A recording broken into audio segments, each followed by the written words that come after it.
আপনারা দেখেছেন জামাতের এক প্রার্থী হারার পর তার বউ বাচ্চা সবাই নিয়ে টাকা আবার যারা যারা দিয়েছে টাকা আদায় করতে গেছে।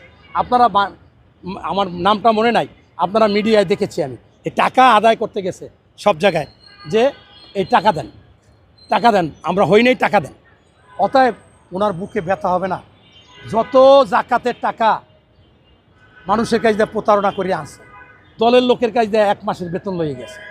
এরপর যারা নির্বাচন করছে এখন 3 মাস না 6 মাসের বেতন। এই জাকাত টাকা দাইনিয়া টাইনিয়া নিজেদের টাকা পয়সা সব ইচ্ছা মতো দিছে। আপনি আমাদের সেক্রেটারি জেনারেল একের ওপেন সমাবেশে বলছে যে টাকা কোনো বিষয় না, টাকা দরকার হলে ধার করবো, টাকা এক জায়গায় আনবো, বাকি আনবো, আইনে আমাদের জিততে হবে, জয়লাভ করতে হবে। তো অতএব বুঝেন যে টাকার শোক এইভাবে সবাই আনছে, ওইটা তো বললে ফেলাইছে। টাকা আনছে যে জায়গায় যাস দিয়া ভোট কিনছে। আগের দিন দেখেন না, দেশপ্রেমিক আর্মি যদি না থাকতো টাকার